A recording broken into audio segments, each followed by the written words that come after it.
हरे कृष्णा। आज हम चर्चा करने के लिए जा रहे हैं हम कृष्ण भावनामृत में कैसे ब्रह्मचर्य और गृहस्थ और वानप्रस्थ सन्यासी होना चाहिए। ये बात श्रील प्रभुपाद बताई रखे कई जगह पर, उनकी पुस्तक में जगह जगह पर, और वाराणसी में आश्रम के बारे में भी शिक्षा विशेषकर नारद जी सतवां स्कंद की भागवत में भी अंतिम अध्याय में भी बताई रखे वर्णाश्रम बारी में। शास्त्र में तो बहुत चीज़ लिखा गया, अलग अलग जगह ब्रह्मचर्य के आश्रम बारी में बता दिया गया, गृहस्थ आश्रम बारी बता दिया गया, वानप्रस्थ आश्रम बारे में बता दिया गया, और सन्यासी आश्रम बारी में बता दिया गया। किंतु कृष्ण भावनामृत माने कृष्ण कॉन्शियसनेस में रहने वाला व्यक्ति कैसे स्तर में होना चाहिए, श्रील प्रभुपाद की थोड़ा गाइडलाइन अलग है। और जो अलग बने स्वतंत्र बने कृष्ण भक्ति में जुड़ा हुआ चीज़ ही, जैसे बाहर लोग संन्यास लेते और इस्कॉन में संन्यास लेते भीतर में बहुत अंतर है। बाहर का संन्यास कलयुग में मना किया गया, सन्यासी आश्रम ग्रहण नहीं करना चाहिए, किंतु कृष्ण की भक्ति की यदि प्रचार करने के लिए सन्यास लिया जाता है वो उसके लिए है दिया जाता है सन्यास। जैसे भगवान चैतन्य महाप्रभु लिए हैं, माधवेंद्रपुरी सन्यासी थे, अनेक हमारे आचार्य हुए सन्यास धर्म को स्वीकार किए क्यों? कृष्ण भावनामृत के प्रचार के लिए, कृष्ण के लिए सन्यास लिए, अपने के लिए नहीं कि वर्णाश्रम हिसाब से हाँ सन्यासी जैसा लेना है, ऐसे सन्यासी नहीं है। ऐसे सन्यासी के लिए मना किया गया, कलयुग में सन्यासी नहीं लेना चाहिए इस प्रकार की, किंतु सन्यासी लिया जाता है किंतु कृष्ण के प्रचार के लिए।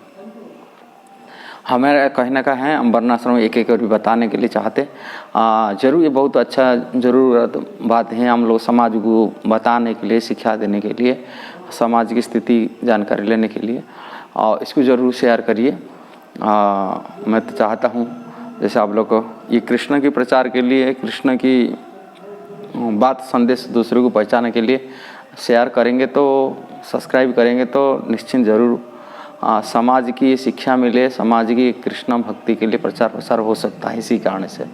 इसलिए मैं आप लोगों को रिक्वेस्ट करता हूँ, आप लोग ज़रूर इसके, हम बहुत चीज़ सब्सक्राइब कर रखते हैं जो चीज़ ज़रूरत नहीं पड़ता है, किंतु ये तो कृष्ण की बात है इसलिए करना ज़रूर चाहिए। मैं आप लोगों को इसलिए रिक्वेस्ट करता हूँ, कृष्ण के लिए आप करिए। हाँ, एक बात ब्रह्मचर्य जीवन के लिए कहा गया, विशेषकर ब्रह्मचर्य तो वरना ब्रह्मचर्य की गुरुकुल में गुरु हित के लिए करने के लिए जो भागवत में लिखा गया ये, क्योंकि प्रभुपाद इसे प्रमुखता दी है।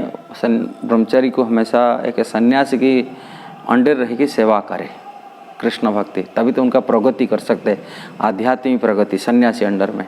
किंतु यदि किसी हाँ हम इस्कॉन में हैं बोलते हैं, किंतु कोई गृहस्थ के अंडर रह के करते हैं, उनका प्रगति इतना नहीं होगा।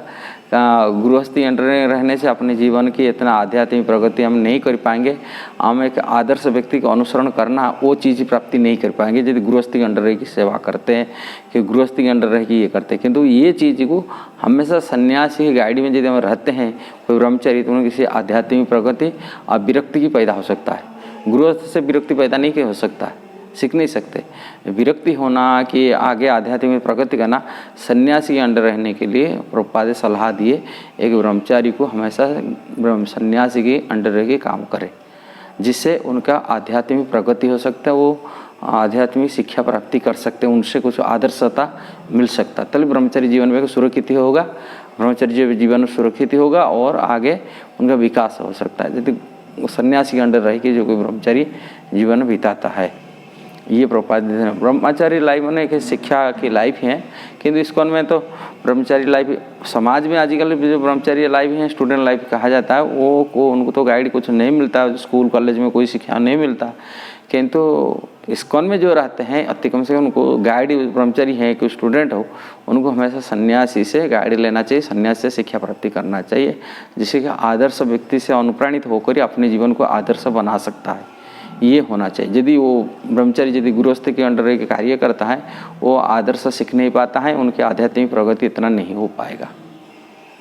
ये प्रभुपाद ये सलाह दिए हमेशा सन्यासी के अंडर रहे, ब्रह्मचारी कार्य करे। गृहस्थों के मध्य प्रभुपाद सलाह दिए, और जिस पर चैतन्य चरितामृत में एक प्रसंग आता है, गृहस्थ भक्त लोग महाप्रभु को पूछे, हम कोई गृहस्थ लोग हैं, हम घर गृहस्थ में रहते हैं, हमको क्या धर्म होना चाहिए, क्या कर्तव्य होना चाहिए बताइए। महाप्रभु उनको बताए, सलाह दी है ये आता है मध्य लीला में, जो पूछे श्रीखंडवासी की कुलीन ग्रामवासी महाप्रभु पूछे थे, महाप्रभु यही उत्तर दिए, देख नामे रुचि जीवे दया वैष्णव सेवा, उनको करना चाहिए। गृहस्थों को ये प्रेरणा दिया था, नाम प्रति घर में रह के नाम जप करिए, नाम प्रति रुचि बढ़ाइए, और जीव दया, जीव मतलब प्रचार करिए कृष्ण भक्ति का। जो अब लोग भजन करते साधन करते, गृहस्थों को प्रचार करने के लिए महाप्रभु विशेषकर आज्ञा दी है। कारण अपने घर में रह के गृहस्थ जब प्रचार करता है, कांग्रेगेशन जैसे घर गृहस्थ हैं बाहर प्रचार करता है, तभी उससे लोग अनुप्राणित होते। ये भी भक्त हैं, घर के काम कर रहे, बच्चे हैं, परिवार हैं, सब कुछ होते हुए भी एक कृष्ण भक्ति कर रहे हैं। दूसरा गृहस्थमती एक आइडियल बनता है, दूसरे को उनको देखकर वो भी भक्त बन जाते, वैष्णव बनते। इसलिए प्रचार करने के लिए महाप्रभु बोले। दक्षिण भारत में जो जाते हैं गृहस्थी घर में गए प्रसाद लिए, उनको भी यही आदेश देते थे। जो बोलते महाप्रभु हम तो संन्यास लेके विरक्त हो जाएंगे आपके साथ जाएंगे, महाप्रभु बोले नहीं, कोई आपको माया पकड़ेगा नहीं कि घर की परिवार अटैचमेंट रहेगा। आप जो भक्ति कर भजन करते हैं वही चीज़ यहाँ रह कर क्या प्रचार करो। गृहस्थों को यही सलाह दिए थे, आप प्रचार करें। विशेषकर प्रचार करने के लिए महाप्रभु ब्रह्मचारी सन्यासी को इतना नहीं दिए जितना दिए गृहस्थों को दिए। गृहस्थ महाप्रभु सिखा दे, आप गृहस्थ हमेशा घर में अपनी इनकम करें। इसलिए प्रभुपाद की गाइडलाइन है, गृहस्थों कभी मंदिर से पैसा नहीं लेना चाहिए, ये मंदिर से लेकर निर्भर नहीं होना चाहिए। कारण मंदिर में जो दान के पैसा जित खाएंगे, हम देखें ये जीवन में अनुभव हुआ है, जो गृहस्थ घर में मंदिर के पैसा लेके खाए, अपनी परिवार के जीवन इतना सुखी नहीं हो पाया, क्यों वो आध्यात्मिक प्रगति नहीं कर पाया, क्योंकि बच्चे भी इतना कल्याणकारी कार्य नहीं कर पाया, बच्चे उनका भक्त नहीं बन पाया। कहाँ मंदिर से कोई पैसा नहीं लेना चाहिए, अपनी कमा करके मंदिर को दे, मंदिर से कोई 1 रुपया नहीं ले। यदि मंदिर आकर सेवा कर सकते, किंतु मंदिर से कोई 1 रुपया नहीं लेना चाहिए। प्रभुपाद जी की पूरी स्टेट सलाह है गृहस्थों को, गृहस्थ के जीवन में अपनी कमा करके अपनी परिवार चलाए, वो मंदिर को दे, मंदिर से न ले। ये गृहस्थ के जीवन में प्रभुपाद जी ये सलाह दी है। और ये इंस्ट्रक्शन यदि प्रभुपाद जी सलाह नहीं पालन करते, पुण्य उनके आध्यात्मिक पतन तो होने का कारण होता है, वो भक्ति में कर नहीं पाते, बहुत सही। इसलिए गृहस्थों को हमेशा मंदिर ऊपर डिपेंड है, मंदिर से सेवा देना चाहिए, मंदिर से लेना ही नहीं चाहिए गृहस्थों को। और प्रचार करें, गृहस्थों को विशेषकर कांग्रेगेशन जाकर प्रचार करें, दूसरे के लोगों को जोड़े। और ऐसे वानप्रस्थी लोगों के लिए प्रभुपाद बताए के रखे, और वृंदावन आई जाइए, मैं मंदिर यहाँ गेस्ट हाउस बना के रखा हूँ, यहाँ आकर विरक्त होकर भजन करें, न मंदिर को लेके जाए। 50 साल होने के बाद में उनको विरक्त हो जाए परिवार से आकर के धाम में आकर के उन्होंने सन्यासी के लिए तैयारी रहे, अपने आदर्श जो जीवन बीता है, इससे जो परिवार में भोग में रहे था, भोग की वो चीज़ को दूरी होती होकर के पूरा बिल्कुल वैराग्य विरक्त उनको पैदा होना चाहिए। जैसे वानप्रस्थ जीवन होता है, बहुत विरक्त यदि शिक्षा दिया जाता है और कठोर वैराग्य हिसाब है उनको दिया जाता है, जो वानप्रस्थ लेते हैं। वानप्रस्थ लोगों को खाने पीने रहन सहन में हमेशा विरक्त होकर रहना चाहिए, कोई इंद्रिय तृप्ति जनित तो कोई भी कार्य नहीं करना चाहिए, उनको इतना विरक्त हो जाना चाहिए। जब भी उनकी जो आसक्ति था समाज में जो रहे, परिवार में रहे, गृहस्थ जीवन में जो भोग की जीवन में रहे, वो भोग की जीवन से विरक्त होने के लिए उन्होंने सलाह दिए थे। कठोर रूप में विरक्त होकर के धाम में रह के उन्होंने ऐसे ही भगवान की भजन भक्ति में ऐसे लगे रहे और सन्यासी के लिए तैयारी करें। इसलिए वैदिक शास्त्र को खूब अध्ययन करना चाहिए और खूब अध्ययन करके फिर आगे जाके प्रचार कर सकते। वानप्रस्थी होने के लाइफ में ऐसा ही होना चाहिए, वो खूब अध्ययन करे, उनके वानप्रस्थी लाइफ में खूब अध्ययन करे और विरक्त रहे और भजन करे, जैसा सन्यासी आगे जीवन को उन्होंने सफल बना सकते। ये तैयारी सन्यासी के लिए तैयारी करना उनको विरक्त है कि। और तीसरा श्रील प्रभुपाद सन्यासी आश्रम के लिए, सन्यासी प्रभुपाद जो विशेषकर वारंडा सन्यासी जैसा ही कहा जाता है, सन्यासी खाए पुण्य अपनी वारंडा में टहलना काम नहीं होना चाहिए। सन्यासी को हमेशा प्रचार करने के लिए लगना चाहिए। जैसे भक्ति सिद्धांत स्वामी कमेंट की वारंडा सन्यासी, वारंडा मतलब जैसे ही मंदिर में खाने के बाद में टहलना, मंदिर के बाहर जाएंगे टहलना का सन्यासी लगे, हाँ सन्यासी।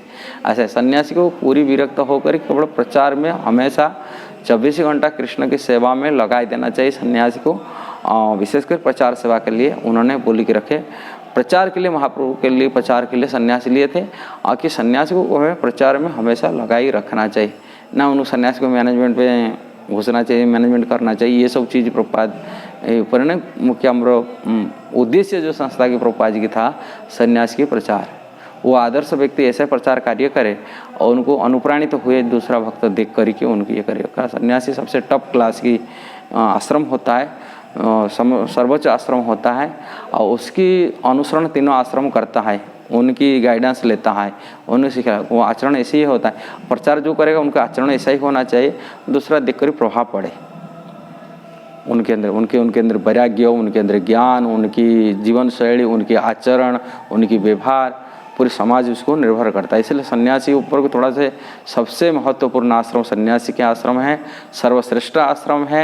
इसलिए उस सन्यासी आश्रम तीनों आश्रम के गुरु हैं। इसलिए गुरु होने का नाते प्रभुपाद जी गाइड शिक्षा बहुत कठोर रूप दिए थे, और जो प्रचार करे लोगों को कृष्ण भवन तो अनुप्राणित करे, कृष्ण भक्त में जाए, जगह जो घर डोर टू डोर जाए प्रचार करे, डोर टू डोर जाके प्रचार करे। सन्यासी की कोई ये नहीं होना चाहिए अपना आश्रम ना अपना ये अपना कुछ नहीं होना चाहिए, सब कृष्ण के लिए होना चाहिए। वो प्रचार करे, हमेशा घूमता रहे। सन्यासी की दूसरा का दक्षिणा, दूसरा के दानों पर निर्भर नहीं होना चाहिए, हमेशा कृष्ण पर निर्भर होना चाहिए।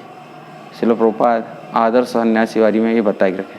ऐसे ही ब्रह्मचारी गृहस्थ सन्यासी उसमें चारों वर्णों पर प्रभुपाद एक संक्षिप्त बात दिया था। ये टिप्स यदि अच्छा लगा और जरूर शेयर करिए और जरूर सब्सक्राइब करिए।